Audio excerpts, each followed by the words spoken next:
Hello, everybody. Well, it's Good Friday, and on Good Friday, the lectionary gives us a reading from Isaiah. It's the fourth suffering servant song. It starts in chapter 52 with verse 13 and goes all the way through the 53rd chapter. We've already seen how this servant, whoever it is that Isaiah was talking about, could it have been himself? Could it have been an individual? Was it the nation? Is it a little bit of all of that? Did Isaiah see in this the coming Messiah, Jesus? Well, we really don't know. But as Christians, as we read this, we say, wow, that certainly was Jesus. That is Jesus. That's him hanging on that cross. That's him suffering for you and for me. Now, I know that sometimes all my talking kind of gets in the way.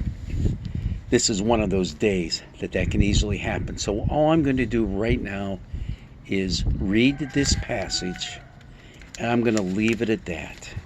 This is one of those times I just have to do that.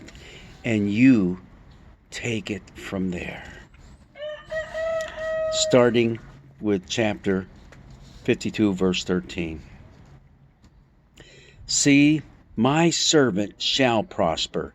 He shall be exalted and lifted up, and shall be very high.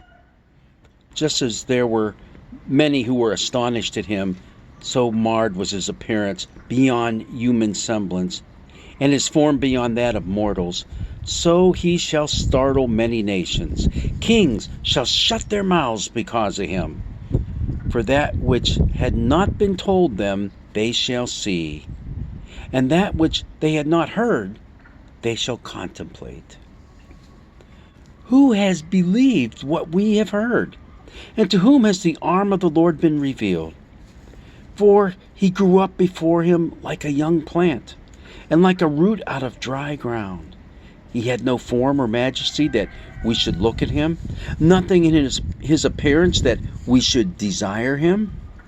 He was despised and rejected by others, a man of suffering and acquainted with infirmity, and as one from whom others hid their faces. He was despised, and we held him of no account. Surely he has borne our infirmities and carried our diseases, and yet we accounted him stricken down by God and afflicted. But he was wounded for our transgressions, crushed for our iniquities. Upon him was the punishment that made us whole, and by his bruises we are healed. All we like sheep have gone astray. We have all turned to our own way, and the Lord has laid on him the iniquity of us all. He was oppressed and he was afflicted, and yet he did not open his mouth. Like a lamb that is led to the slaughter, and like a sheep that before its shears is silent, so he did not open his mouth.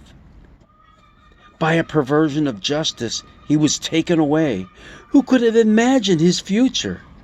For he was cut off from the land of the living, stricken for the transgression of my people. They made his grave with the wicked, and his tomb with the rich, although he had done no violence, and there was no deceit in his mouth. Yet it was the will of the Lord to crush him with pain. When you make his life an offering for sin, he shall see his offspring, and shall prolong his days. Through him the will of the Lord will prosper.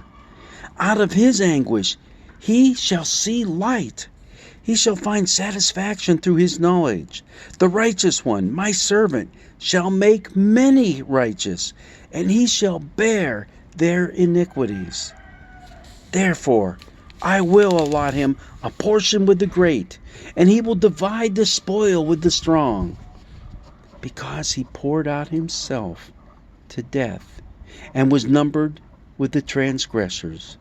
Yet he bore the sin of many and made intercession for the transgressors.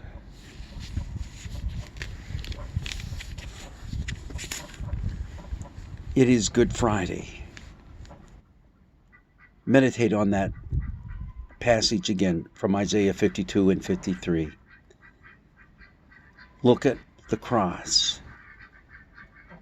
See Jesus hanging on that cross for you and for me, giving himself so that we might have life and have it more abundantly. God's blessings be with you.